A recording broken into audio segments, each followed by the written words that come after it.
Hello, I'm Jamie, and today we're going to be talking about The Prince and the Pauper by Mark Twain. I actually didn't know that Mark Twain wrote this until right before I read the book. I was always familiar with Disney's version with Mickey Mouse and Goofy and everything, so that was my quick introduction to the story. So when I saw that Mark Twain wrote it, I was excited to read it. I read this with my book club, a group of girls that I read books with. We finished it back in January, but I am just now doing a review on it because I didn't have a channel back then. The story is about, like the title says, the Prince and the Pauper. They look exactly alike. They are the same age, have the same birthday. In the book, they are not related. It's just an anomaly that this happened, that they were pretty much twins, but born in separate walks of life. By chance, the pauper comes to the palace, and the prince is out there in the courtyard, sees him and wants to talk to him. And they go inside the castle and they're talking and stuff, and I think it was the prince who got the idea for them to switch places because they looked so much alike. And Tom Canty thought it would be a fun idea.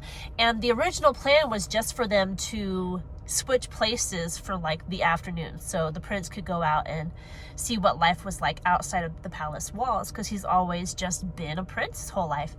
But things go horribly wrong, and when Prince Edward tries to get back into the castle, no one believes that he's the prince, so he is forced to live the life of a pauper for weeks, maybe months. It was a long time.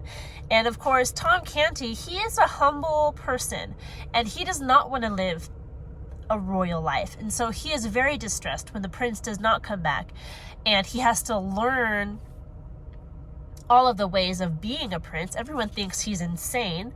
They think he is the prince, but he doesn't remember how to do all the princely things or to speak the way a prince does. So everybody just thinks that he has lost his mind, and no one will consider the fact that as he tries to tell them, they got switched. So Tom Canty ends up having to learn how to be a prince. Prince Edward, in the life of a pauper, he got to see how the poor lived and how they were treated, and it affected his reign later on after he got back. It is historical fiction. I don't believe Tom Canty is a real character, but Prince Edward was. He was Edward VI. He was the son of Henry VIII and the brother of Mary and Elizabeth. He only became king at 9 years old, and he only lived until he was 15, so he wasn't king very long. When Edward was king, he was known as a more steady, more generous king than some of his predecessors. And Mark Twain attributed that to him seeing real life, and that affected his reign. This is not real, obviously, but it was Mark Twain's explanation of the character of King Edward. I really liked it. We haven't gone over a bunch of classic books on this channel yet. I hope to do more classics in the future because it's such rich literature, and I would love to talk about it. It is what I'm passionate about in reading, and I would like to go over it more with you guys. I wanted to tell you guys about this too. So this is SeaWolf Press. I really like this publishing company. I have so many books from them, and whenever I can find a book that SeaWolf Press has, then I will try to get it, because they try to keep the writing or the print very similar to what the original book, how it was printed. So it's not printed in our modern font. It is printed in a more older looking font, but it has pictures, because a lot of the books that were published early on had pictures. They were illustrated, even though they were very intellectual pieces. This book is illustrated.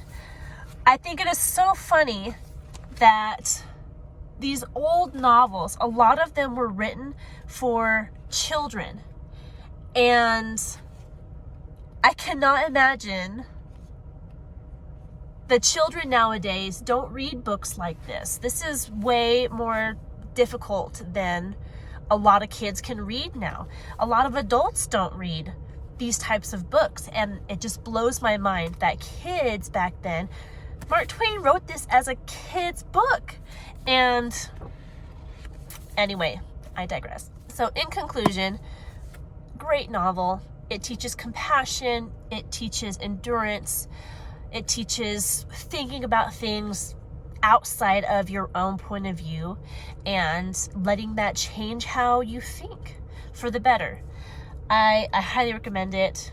Mark Twain is an excellent author. He has a romanticism to his words. He writes poetically, and I really enjoy it. I think you will too. And that's all I got. I hope you have a good one. Don't forget to subscribe, and I will talk to you later. Bye. I don't know if you've noticed that my car is not in the same place it usually is. I have pulled forward a little bit because my neighbor was working on his yard. I don't know if he still is. I'm not as comfortable in my filming yet that I would be okay with talking and gesturing to myself with my neighbor watching in the next. So yeah, that's why the car is in a different place. I never know how to end these books. There's a guy driving over there.